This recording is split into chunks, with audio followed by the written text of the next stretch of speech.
So today I'm drawing a creature, a weird little monster guy on this page.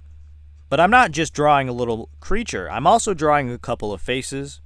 And later, you'll notice that there's a big face. There's a big, giant, humongous guy eating a lot of smaller faces.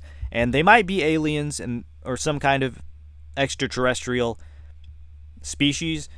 And that's a whole other thing. But I started out with this sphere, and then slowly I transitioned into an abstract style on the right side of this ball. I've been in the mood for making very large, gigantic monsters and creatures. Something maybe like the Eye of Cthulhu, something similar to that.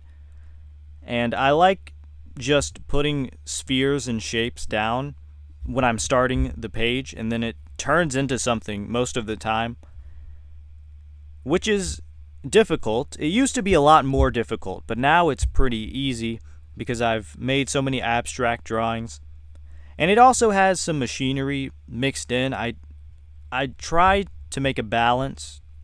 The pipes that are in the middle of this page almost look like they've been overgrown by this alien plant.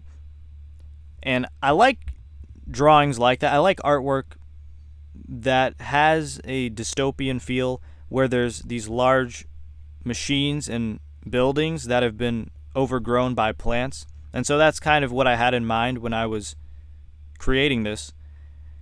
So I'll do more of that where I'm making machines and then incorporating plants and wildlife, maybe even some animals here and there. I haven't really drawn birds. I've been thinking about doing that. I should just do a couple of pages.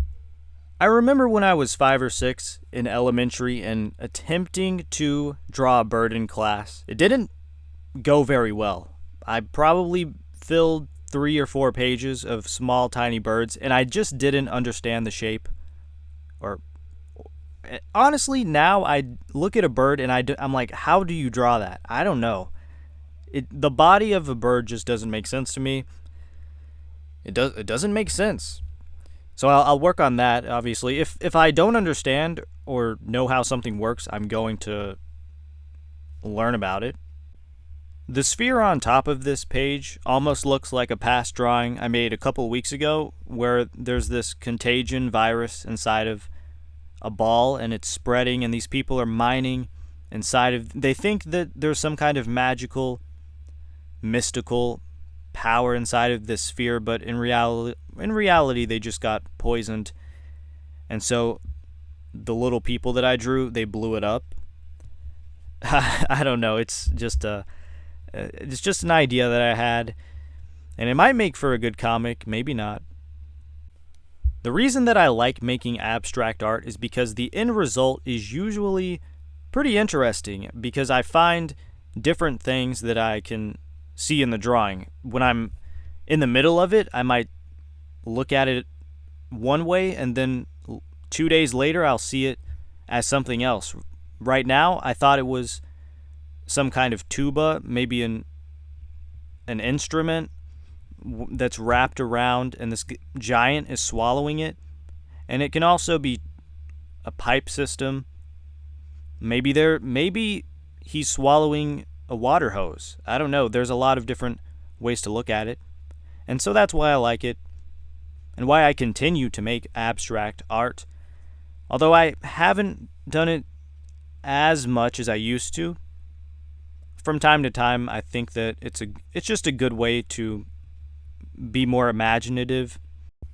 But anyways, that's all we have in the Art Monarch studio today. I like the middle eye. It looks like an all-seeing eye that pops off the page. When I flip my sketchbook and turn it all over the place, the eye is looking at me. I can't get away. The eye is following me. Am I crazy? Am I just a crazy artist? Probably. But look, sometimes I look at my drawings and they're looking back at me. Okay, that's all for today. Goodbye.